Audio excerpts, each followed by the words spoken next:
বিশ্ব রাজনীতির অঙ্গনে এবার বিরল এক মুখোমুখি অবস্থান। একদিকে ডোনাল্ড ট্রাম্প, অন্যদিকে ভ্যাটিকানের আধ্যাত্মিক নেতা পোপ লিও চতুর্দশ।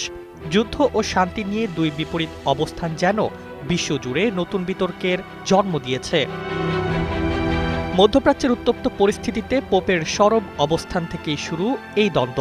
তিনি স্পষ্টভাবে যুদ্ধের বিরোধিতা করে বলেন, মানবতার স্বার্থে সংঘাত নয়, বরং সংলাপই একমাত্র পথ। তার বক্তব্য ছিল কঠোর, যুদ্ধ কোনো সমাধান নয়, এটি ধ্বংস ডেকে আনে।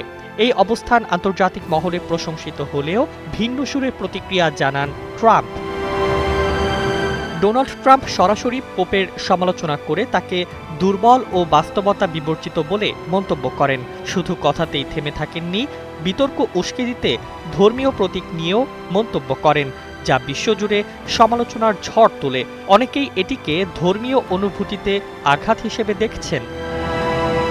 কিন্তু চাপের মুখে পিছু হটেননি পোপ লিও চতুর্দশ, বরং তিনি আরও দৃঢ় কণ্ঠে জানিয়ে দেন তিনি যুদ্ধের বিরুদ্ধে কথা বলা চালিয়ে যাবেন, যতই সমালোচনা বা চাপ আসুক না কেন। তার মতে মানবতার পক্ষে দাঁড়ানোই তার দায়িত্ব। বিশ্লেষকদের মতে এই দ্বন্দ্ব এখন কেবল ব্যক্তি বনাম ব্যক্তি নয়, এটি শান্তি বনাম নৈতিকতার এক প্রতীকী লড়াইয়ে রূপ নিয়েছে।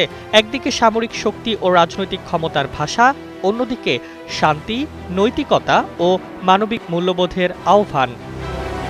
আন্তর্জাতিক অঙ্গনেও এর প্রতিক্রিয়া স্পষ্ট। অনেক দেশ ও মানবাধিকার সংগঠন পোপের অবস্থানকে সমর্থন জানালেও ট্রাম্পের বক্তব্য নতুন করে বিতর্ক উস্কে দিয়েছে। বিশেষ করে ধর্মীয় প্রসঙ্গকে রাজনৈতিক বক্তব্যে টেনে আনা পরিস্থিতিকে আরও স্পর্শকাতর করে তুলেছে। সব মিলিয়ে এই ঘটনাপ্রবাহ বিশ্ব রাজনীতিতে নতুন এক প্রশ্ন ছুড়ে দিয়েছে।